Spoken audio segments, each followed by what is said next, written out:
To AWANI tonight with me, Cynthia Ng. Increase in cases due to festival clusters is serious, warns Health DG. And stop the crackdown on migrants, expedite vaccination. That's coming up.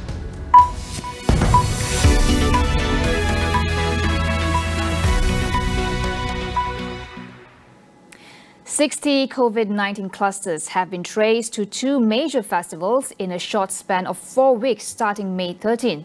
The Ministry of Health said it has detected 58 clusters from Hari Raya Aidilfitri celebrations and 2 were from Gawai festivities.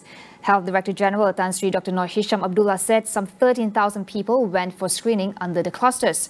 3,511 or 27% were found positive for COVID-19. Dr. Noor Hisham warns that increase in cases and deaths due to festival clusters is serious and worrying. Meanwhile, 5,671 new COVID cases were recorded today with 73 deaths. Today marked the first time the number of active cases fell below the 80,000 mark after 9 days.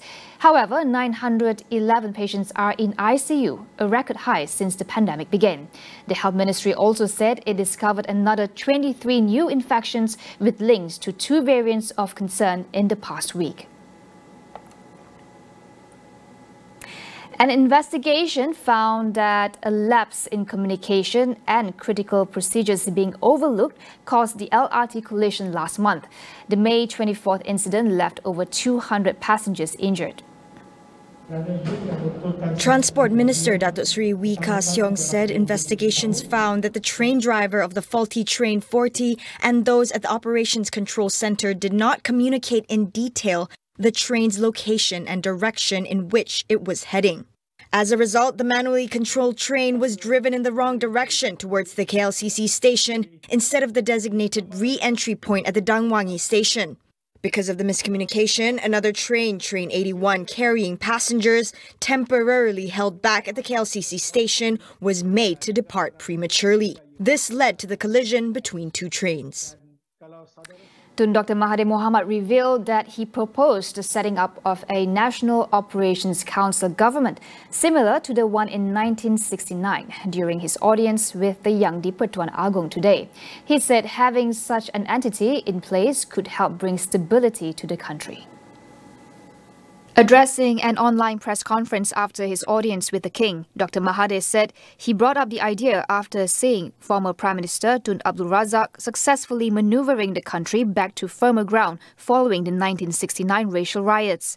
Dr. Mahathir, however, said he is skeptical that the proposal would come to fruition. He said while the King did not reject the idea, the proposal to set up the National Operations Council must come from the government.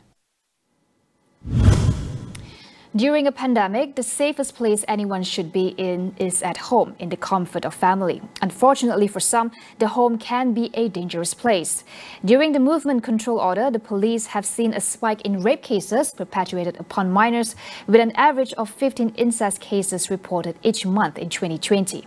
To get a better understanding of the situation, we speak with Suhakam's Children's Commissioner, Datuk Nur Azia Muhammad Awal.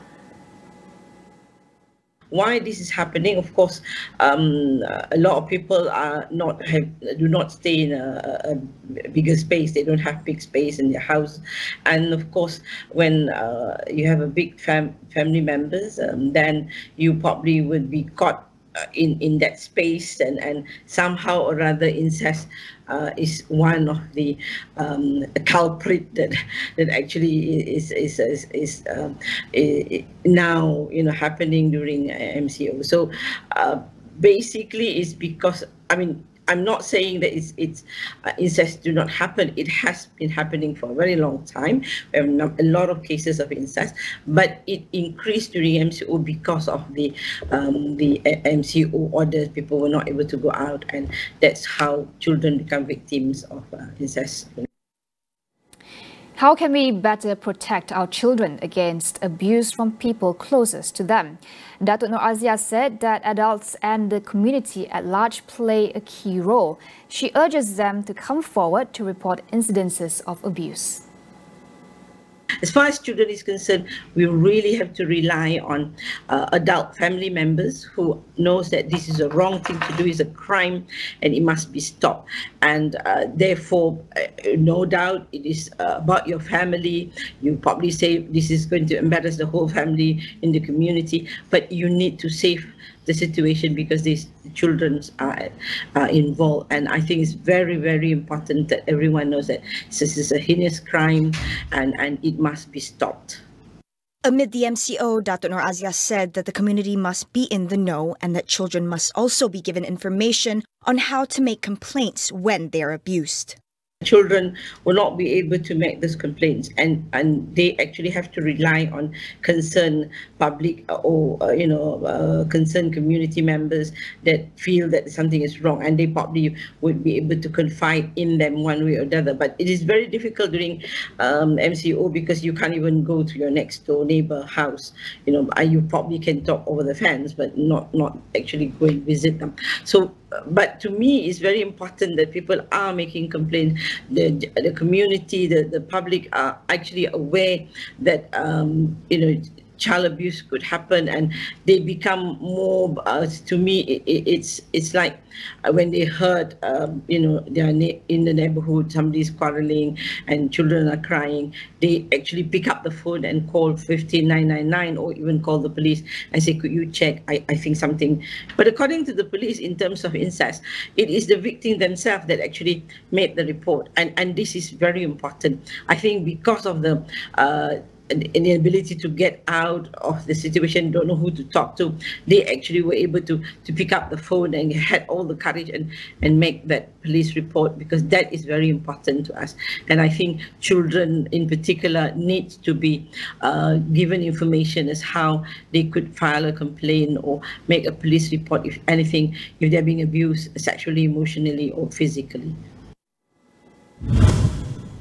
Some 400,000 students received their SPM results today. Despite the pandemic, SPM 2020 saw the best national average grade in 5 years. Now, were concerns surrounding the digital divide unfounded? Tonight on Consider This, we ask our guests what explains the performance. We'll take a short break. Stay with us.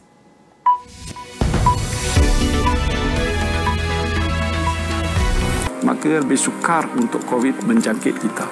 Untuk tempoh 2 minggu ini duduk di rumah. Kalau kita boleh laksanakan KKP Kendiri. Undocumented migrants is not going to help Malaysia get out of the pandemic faster. Executive Director of North-South Initiative, Adrian Pereira, says it will only push migrants further away from being vaccinated, which hampers the race to achieve herd immunity in Malaysia.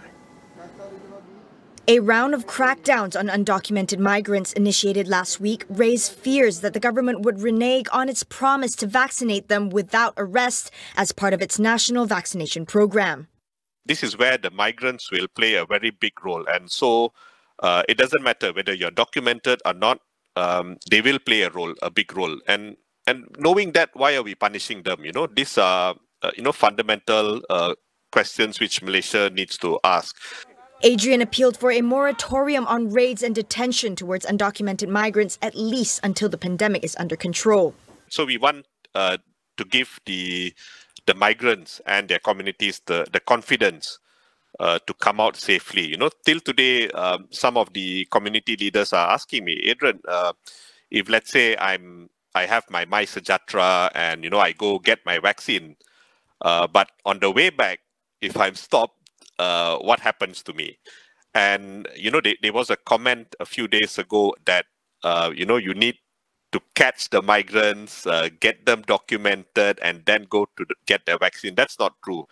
I mean, MySejahtera has to be able to be robust and record any form of documentation for, say, undocumented migrant, and let that process happen without the need of any enforcement. Yeah. According to Khazanah Research Institute, Malaysia is home to at least 2 million migrant workers who comprise around 15% of the total workforce. The International Organization for Migration estimates there are an additional 2 to 4 million undocumented workers. On to international news. The United States plans to donate 500 million Pfizer vaccine doses to more than 90 countries. Joe Biden is expected to announce the vaccine donation, the largest ever by a single country, ahead of his meeting with G7 leaders in England today. In a statement by the White House, Biden also called on the world's democracies to do their part to help end the COVID-19 pandemic. The new donations come on top of some 80 million doses Washington has already pledged to donate by the end of June, and $2 billion funding earmarked for the COVAX program that distributes COVID-19 vaccines to low and middle-income countries. They will be part of the total U.S. commitment of $4 billion to COVAX announced earlier this year. A harsh winter storm has left more than 200,000 homes without power in Southeast Australia following widespread flooding and damaging winds. One person has died from floodwaters in the state of Victoria. Meteorologists said the extraordinary weather that hit Victoria and its capital Melbourne Wednesday night brought wind gusts of up to 119 kilometers per hour and up to 20 centimeters of rain.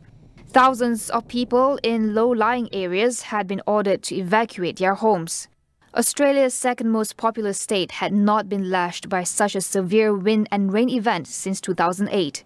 Emergency services said they received more than 5,000 calls for help. European Union leaders have called for an unfettered investigation into the origins of the COVID-19 pandemic. This came amid criticism of an initial probe by the World Health Organization that was deemed as insufficient and inconclusive.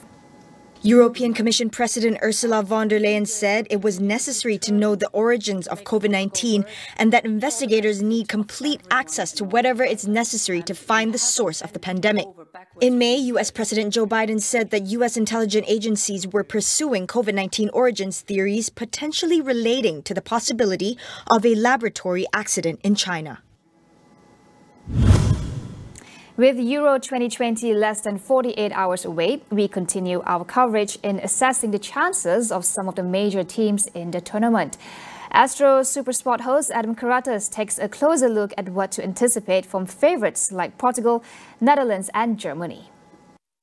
A different team. I think that they've certainly gotten a little bit older now, a little bit more experience, but they've also gotten some more young blood in. Stars who have really come about in the last 5 years, like Diogo Jota at Liverpool, who has been crucial when he has been physically fit. Bruno Fernandes was not a big name 5 years ago either. So Portugal, for some, it's unfair to call them dark horses because of the quality in their squad. You would have to say, for a lot of people, they're in maybe the top three favourites. The Netherlands, well, they haven't qualified for the last two international tournaments which have been available to them, so it's really hard to see where they're going to go. De Boer hasn't really convinced as the manager who's taken charge there, even though they got to the Nations League final under Ronald Koeman. The Germans are very much in a state of transition as well. I feel anyway, with the manager leaving after the tournament. He's brought back some of the old guard as well, people that he's ostracized, omitted from the national setup. So I don't know what to expect from Germany, to tell the truth as well. That's why I put France as the favorites. Portugal are definitely in there, no question about it, in the top three of favorites. That is all we have for you on AWANI tonight. Get the latest news updates on COVID-19 and COVID-19 vaccines from astroawani.com and Astro AWANI app. I'm Cynthia Ng. We'll see you again tomorrow.